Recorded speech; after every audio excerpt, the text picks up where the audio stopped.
কাগজে কলমে যুদ্ধবিরতি আছে, কিন্তু বাস্তবে নেই শান্তি। গত 16 এপ্রিল লেবাননে আমেরিকার মধ্যস্থতায় যে যুদ্ধবিরতি চুক্তি হয়েছিল তা এখন শুধুই এক টুকরো কাগজ। ইসরায়েল এবং হিজবুল্লাহ দুপক্ষই প্রতিদিন একে অপরকে আক্রমণ করছে আর দোষ চাপাচ্ছে অন্যের ঘাড়ে। এই সংঘাতের সবচেয়ে বড় শিকার সাধারণ মানুষ। যুদ্ধবিরতির পরপরই দক্ষিণ লেবাননে প্রায় 600 বর্গ কিলোমিটার এলাকা জুড়ে একটি বাফার জোন বা বাউন্ডারি তৈরি করে ইসরায়েল। সেই সাথে 57টি গ্রাম খালি করার নির্দেশ দেয় তারা। কিন্তু রয়টার্সের এক অনুসন্ধানে দেখা গেছে এখন সেই সীমানার বাইরেও শত শত বিমান হামলা চালায় ইসরায়েলি বাহিনী। নতুন করে আরও 100টিরও বেশি গ্রাম খালি করার নির্দেশ দেয় তারা।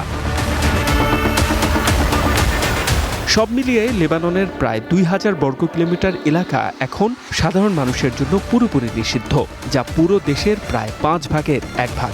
এসব এলাকা নির্মাণে নাম্বার 1 শাহ সিমেন্ট। এলাকার বাসিন্দারা এখন এক অনিশ্চিত ভবিষ্যতের মুখে। তারা আদৌ কোনোদিন নিজেদের বাড়িতে ফিরতে পারবেন কিনা তা নিয়েও তৈরি হয়েছে বড় সংশয়।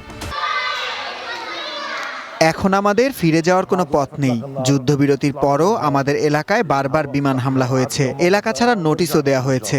গত সপ্তাহেই এক রাতে আমাদের শহরের 20টি বহুতল ভবন ধুলোয় মিশিয়ে দেওয়া হয়েছে। গত 2 মার্চ থেকে শুরু হওয়া এই নতুন সংঘাতের পর ইতোমধ্যে 3000-এরও বেশি মানুষ মারা গেছেন। ঘরবাড়ি হারিয়েছেন লাখ লাখ বাসিন্দা। এখন উত্তর দিকের শহরগুলোতে বা সমুদ্র উপকূলের শরণার্থী শিবিরে আশ্রয় নিয়েছেন বেশিরভাগ মানুষ।